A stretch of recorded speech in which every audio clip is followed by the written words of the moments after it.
3, 2, 1. New York, NY. LaunchPod starts now. Welcome to the New York LaunchPod, a podcast on new startups, businesses, and openings in the New York City area. I'm Hal Coopersmith, and in this episode, we are talking all about the avocado with New York's first and only avocado bar called Avocaderia. Avocaderia is located in Industry City in Brooklyn and serves exclusively avocado-based dishes targeting that millennial consumer. Before they appeared on ABC's Shark Tank, we sat down with the co-founders Alessandro and Francesco about the concept of their business. Here's Alessandro. I think the way we wanted to approach this from day one is really to build more of a brand of a company, and not just like the one restaurant. And I think what we've seen so far is that we've been able to build a movement more than just a restaurant. Because a movement? Yes, because it's unbelievable. Like we've, when we started, we got an incredible amount of press, which was overwhelming for us, but definitely super amazing. You got a lot of people reaching out to us, over 50 requests for franchising from all around the world. There are some other avocado stores, avocado bars opening up right now around the world. There's one in Rome, there's one in Amsterdam, there's one in the UK coming soon. So it's really about not just that one place. It's about building a culture about this type of healthy food that is also satisfying, for you. And that's exactly the type of elements that we wanted to have in the brand. So we believe that as we build this movement and a lot of other possible location will come up, what really will make us difference is of course the quality of the food, what we do, and the brand, the value of the brand. And so that's extremely important for us. In this episode, you're going to learn more about the avocado and the people who love them than you ever thought possible, and how New York's first avocado bar came into existence. So let's go to the interview. Stepping onto LaunchPod, we have Alessandro and Francesco, the co-founders of Avocaderia. Welcome, Alessandro and Francesco. Thank you, Al. This is Alessandro, and thanks a lot for having us here. This is Francesco. Thanks for having us here. It's a pleasure to be with you today. And you two are Italian? Oh, yes, we are. 100%. And you started the world's first avocado bar.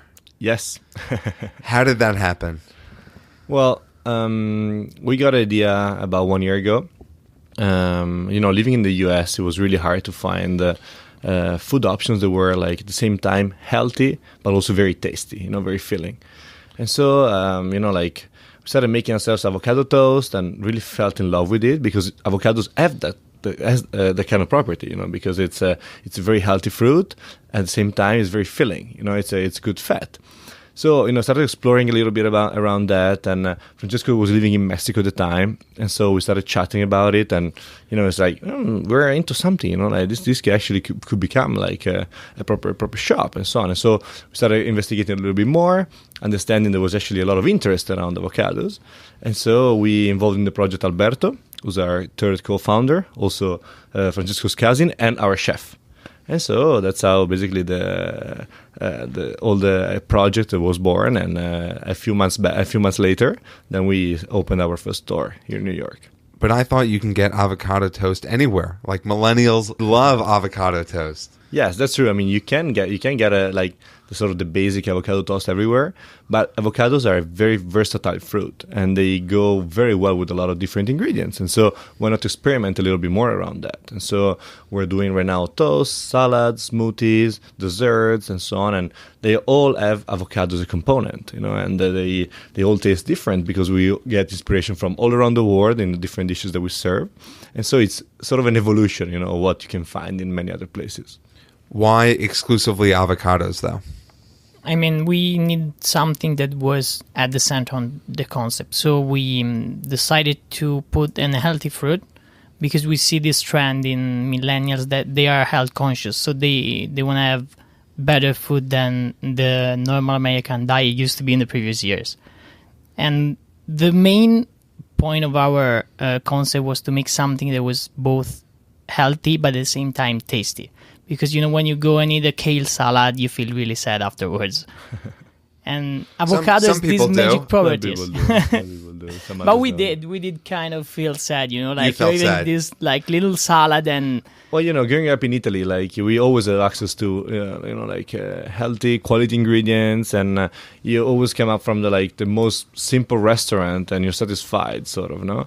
And here we felt like it was something missing, something lacking. And fun enough, we found that something into an ingredient that is not very popular in Italy, which is avocados. And so, that was the feeling that we got, and that's how we thought this could become something very big. Right. You're two Italians, not that many avocados in Italy. How did you come up with these recipes?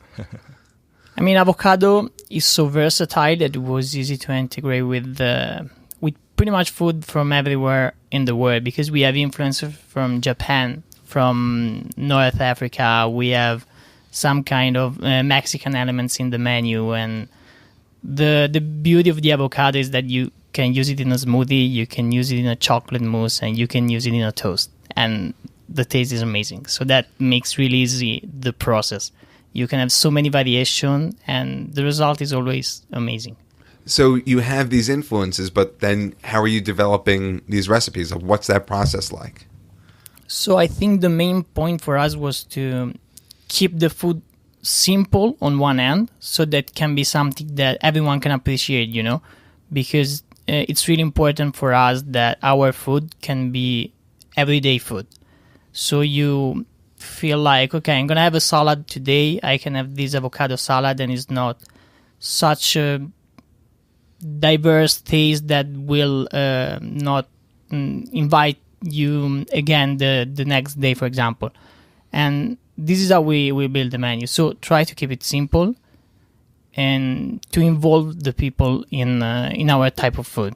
Yeah, at the same time, like we said, our main principles and keywords about keeping it healthy, keeping it delicious, making it simple, like Francesco was saying, for everyday food, affordable. So also something that can really be bought also every day. And then why not also pretty? We work a lot in trying to make the experience of eating at Avocaderia also good in terms of how the plate is presented to you, and the toast and so on. And so it's really about building the overall experience, starting from the best ingredients to the best taste and the best presentation. Well, I'm glad you brought up presentation, because when you go to Avocaderia, which is in Brooklyn, there's a brand, there's a whole sense to it. What is the brand Avocaderia stand for, and how did you come up with all this marketing behind it? Absolutely. So I think the way we wanted to approach this from day one is really to build more of a brand of a company, and not just the one restaurant. And I think what we've seen so far is that we've been able to build a movement more than just a restaurant. Because a movement? Yes, because it's unbelievable. We've, when we started, we got an incredible amount of press, which was overwhelming for us, but definitely super amazing. We got a lot of people reaching out to us, over 50 requests for franchising from all around the world.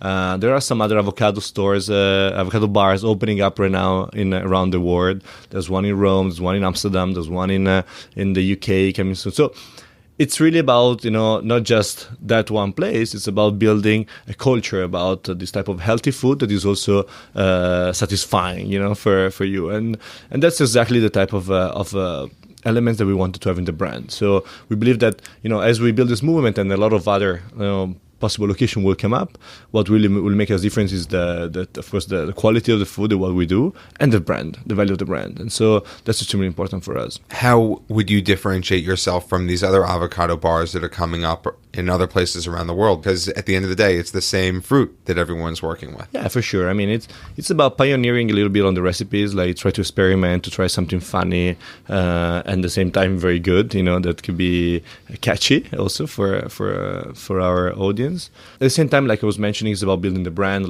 We've been able to partner with a lot of cool companies right now that share the same type of value that we have, in the fitness space, in the wellness space.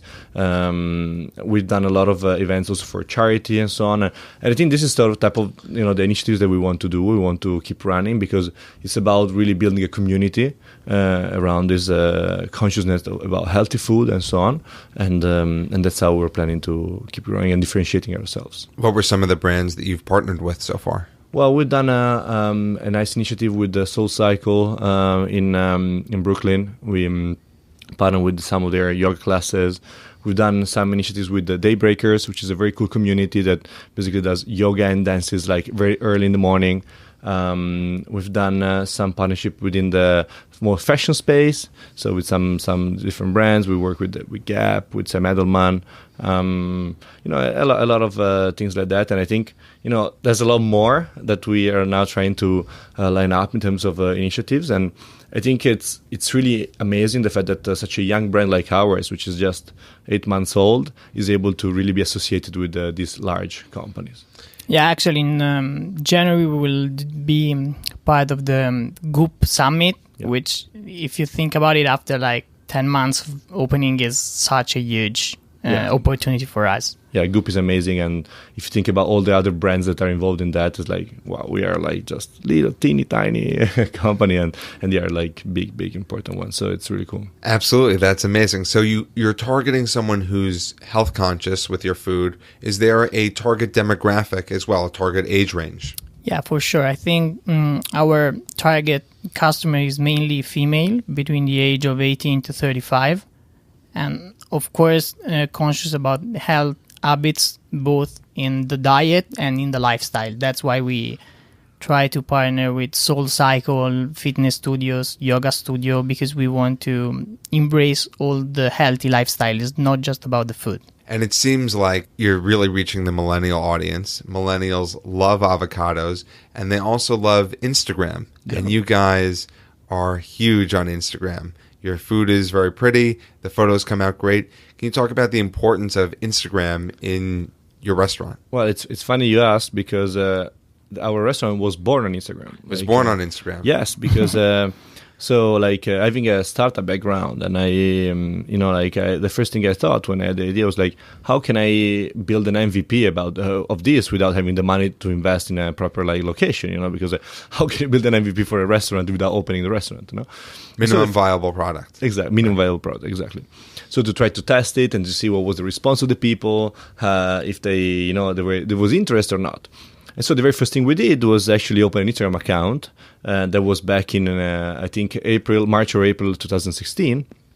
And we said, Avocaderia, first avocado bar in the world, coming soon to New York City. And actually, at the time, I was living in Seattle. So just to give you an idea, it was really something that we decided to throw there and to see what was the interest of the people. And actually, that proved very successful, because we started reposting people, we started reaching out to bloggers and so on, and food bloggers, telling them we wanted to do this avocado bar, we wanted to have their feedback about that, and if we could use their pictures, to be reposted on our page. And everybody was super enthusiastic about that, and loved it. And so the Instagram following started growing. I remember we started with a few hundred and a couple of thousands. Now we're about 50,000, so which is great, and I think it will keep growing. But yeah, Instagram definitely was a great field, to test the idea and to start getting some feedback, and so that made us, very confident about the fact that we were doing something that people wanted, and finally we realized actually we're doing something that people love. So that's exactly what we were aiming for. And then, at what point, when you were growing the Instagram account, did you say, "Okay, we should really start this avocado bar. I need to move from Seattle, and I'm coming to New York"?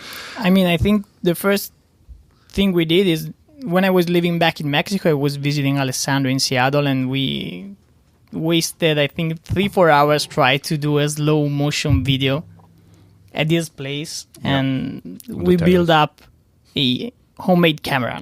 It was really, really basic stuff. The day after, we took the train from Seattle to Portland, and we started checking the account. And I think he got from a couple of followers to 500 in 2 days. And it was okay, this thing is going to work. This is interesting. And then, another initiative that was funny that we did was that at the time, there was no avocado emoji. And so what we did was we started a petition on change.org, asking Apple, Android, Google, and Microsoft and so on to add avocado emoji and so on. We tried to make it go viral. It didn't go viral.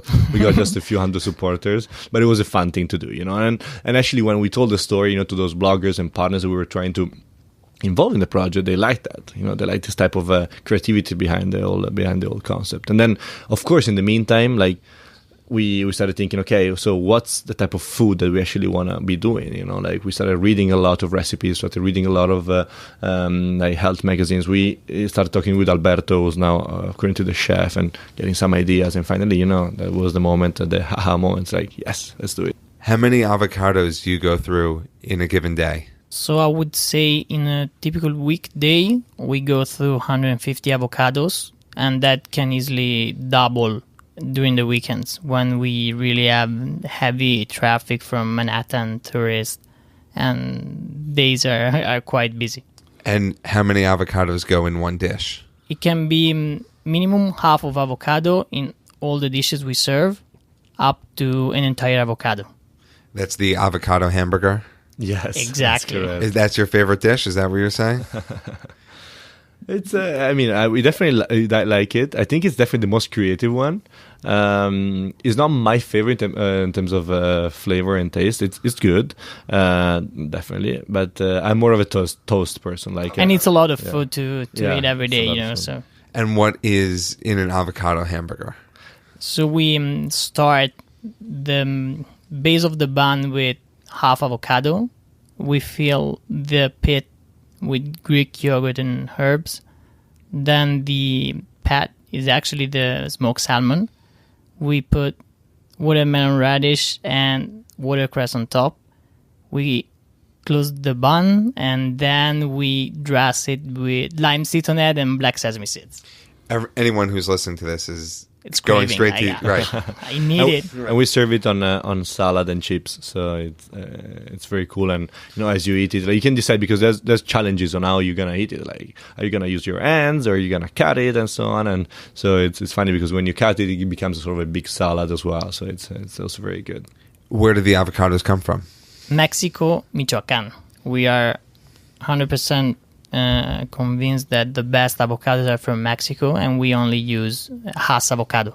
So that's a specific type of avocados from a specific region in Mexico, and that's personally the best that you can find in the market at the moment. And what are the challenges working with avocados? Because, anyone who's been to a grocery store in New York knows that they're really hard when they come in, and then, you have to let them ripen a few days. Yeah, one of the biggest challenges managing the ripening cycle, because you need to be very precise and to forecast how many avocados you will need in a specific day.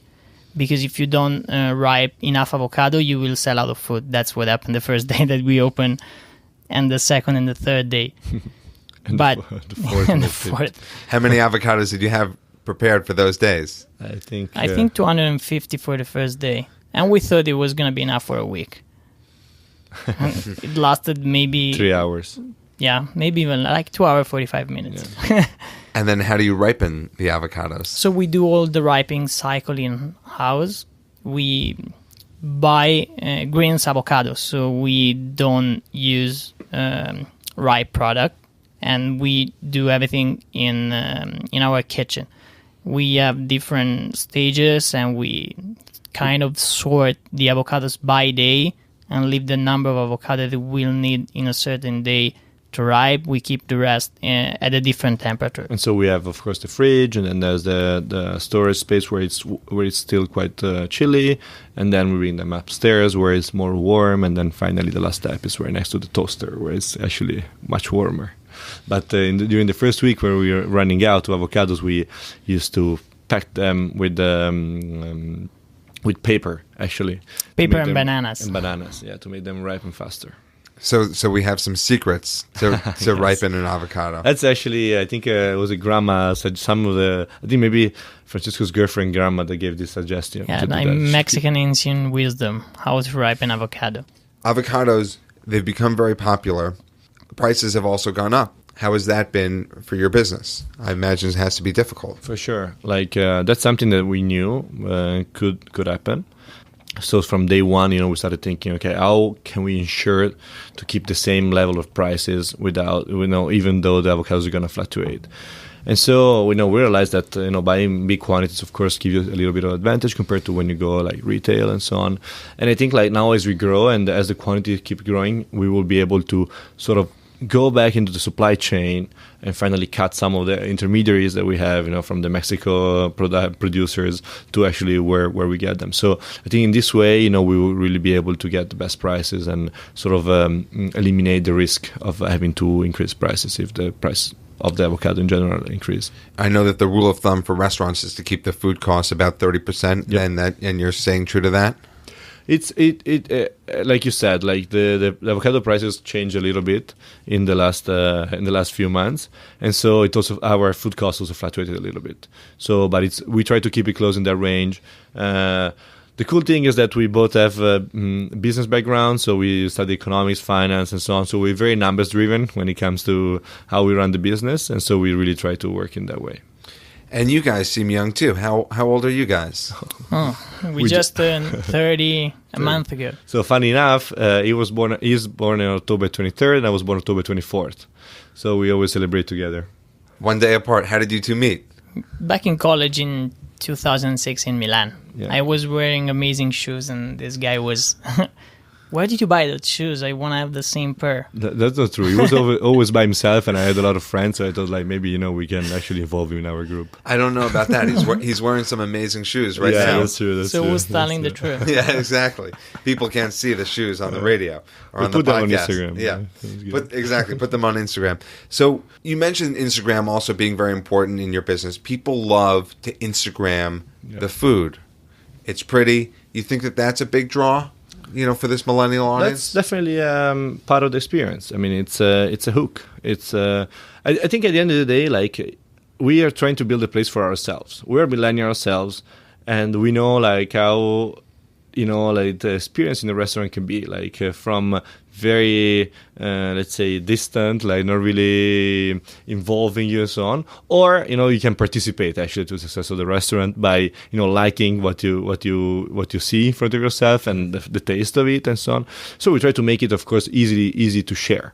Why not? It's definitely an added value, and we just try to build sort of the opportunity to spread the word. And also our motto is spread the love. So we want everybody to be able to spread the love for avocados. And millennials love to Instagram their food, right? Yes. Sure. Share it with everyone. Yes. Why not?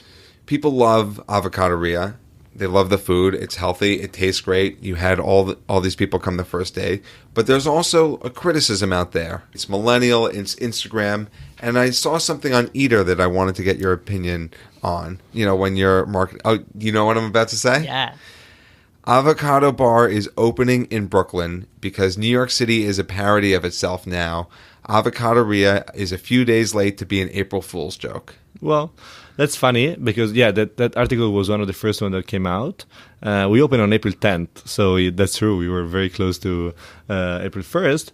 The best thing of that article are actually the comments, which are basically everybody saying like, just shut the Yeah. No, I mean, it's funny because they were saying basically they were trying to sustain the fact that there's actually space for a restaurant like this. And, at the end of the day, of course, you can surf the trend, you can surf the momentum that avocados are having. You can, think that it's for millennials, it's for Instagram. These are all things that the elements are true. But at the end of the day, if the basis doesn't work, which means the food is not good, the food is not healthy enough, if we don't really respect our value, then people would stop coming. But that's not happening. People actually keep increasing, and we're now looking for more locations. And I think at the end of the day, you need to do your job very well with what's extremely important, and then the rest is part of building the experience. So the Instagram part is definitely part of the experience, but it's not the core of the business. The core of the business is to make great food and to make people like eat healthier, than usual potentially, while at the same time enjoying what they're eating. Yeah, because the fact is that avocado is indeed a really healthy fruit, and all the hype and all the Instagram friendly dishes, in the end, they are actually something healthy for customers. So that's a value that you're adding to the people, because changing the diet habits is something that is very serious compared to these more like general comments about Instagram. And when you can integrate both, it's even a greater added value. But that main component of the healthy food, changing the diet, is at the base of our concept. And you mentioned plans to expand. Where do you want to expand to? And Well, how quickly? Yeah, well, that's a great question. Like, so New York City is very big, so definitely there's more space to get more. We're looking in Manhattan right now. We'd like to have a second location open soon here, probably potentially next year also a third one. Why not? If things keep going well, we want to, really approach this from like entrepreneur perspective. And a very depending on milestones, So we're gonna try to go for the second one, and then if that keeps going well, and people keeps liking what we're doing, we are able to keep innovating like the menu and so on. Then we'll go for the third one here, and so on and so forth. But it's about growing at the right speed, not too fast, because you can easily get burnt. And at the same time, like I mentioned before, we got a lot of proposal for franchising or other people who wanted to open, but we're not even considering them right now. Because with franchising, you have a lot of risks. It's really hard to keep quality control, and it's really hard. It's really easy to dilute your brand. These are all things that we're not even considering, So you want to keep the avocados here in New York? Yes, for now. And then why not go into California, where avocados are like every day? Every day in California. I'm surprised that they didn't come up with this concept. Yeah. So you mentioned expansion and why it may or may not become a trend. But, we've seen kind of food items like this. It could be like a frozen yogurt. It could be an ice cream. It could be something else where it's hot for a couple years and then, say, well, it's a movement, everything else going on. And then it just stops on a dime. Something else comes up. You mentioned the quality of food. What else are you going to do to say, you know what, we're not just a trend. We're not just people who want to Instagram their food, really build something. Yeah, I mean, this is an interesting question. I can start and then Francesco can continue. But I think we've already proven part of that because we are located inside the food hall and there are 6,000 people working at Industry City where we are at. And we have a super high returning rate of customers.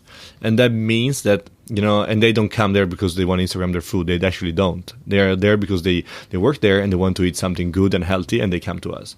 And that's for us the proof of concept. The fact that these people come back all the time, it means that the food is good and the quality is good and we're doing everything to keep working in that direction. So that's for sure something that, that's our main focus. Really work well, keep things simple, keep the price point interesting. Our price range goes from $6 to $15.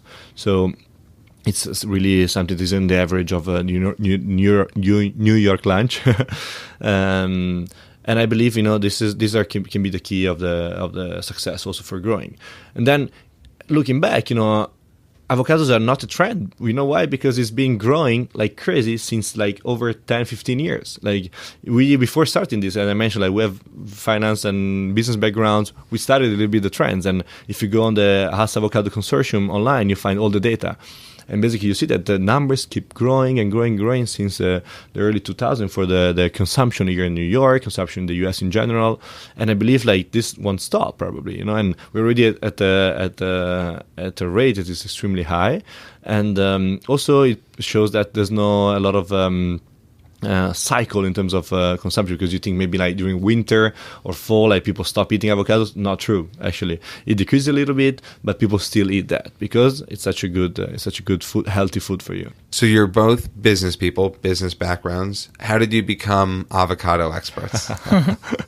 Well, I think my 4 years in Mexico helped a lot during the process. So I basically come from a country where avocado is not an element in the diet, because for us in Italy you eat avocado maybe once every 3-4 months, and it's something exotic, some fruit that is coming from Latin America, and it doesn't have a place in our diet. But in Mexico, avocado is like the butter for Italians. So you have it for breakfast in the morning on the bread, you have it in your quesadilla for lunch, you have it in your soup for dinner, and you see that it's good on everything you eat. And this is so amazing compared to what I used to know about the diet. And this element was just something that we had to take advantage of. And where is Avocaderia located? You mentioned Industry City. Yeah. Where exactly is it, and how do people get there? Sure, it's in Sunset Park, Brooklyn. From Manhattan, you can get there really easily with the train. There's the N and D train express, so it's really quick to get there from. I believe from Penn Station is like 35 minutes, so it's really quick. And it's a very cool place overall. Like there's a nice food hall. The community is growing a lot out there, so they do a lot of initiatives also during the weekends to attract a lot of people. So I think it's definitely worth a visit, if not just for Avocaderia, which by itself already would be worth it, but for the overall experience at Industry City. And how do people find out more about you and Avocado Reah and check out that beautiful Instagram? Sure. So it's Avocaderia on Instagram or our website, avocaderia.com, and you can find a lot of information. Well, Alessandro, Francesco, your food is delicious. Definitely worth the trip to Industry City. Thank you for stepping onto the New York Launch Pod and sharing your time with us. Thank you so much. Thank you. And if you want to learn more about the New York Launch Pod, you can visit nylaunchpod.com for transcripts of every episode, including this one. And you can follow us on social media at nylaunchpod. If you do leave a review on iTunes or Apple Podcasts, it is greatly appreciated, and we may just read it on air. Thank you for listening to this episode of the New York Launch Pod. For more information, please visit nylaunchpod.com.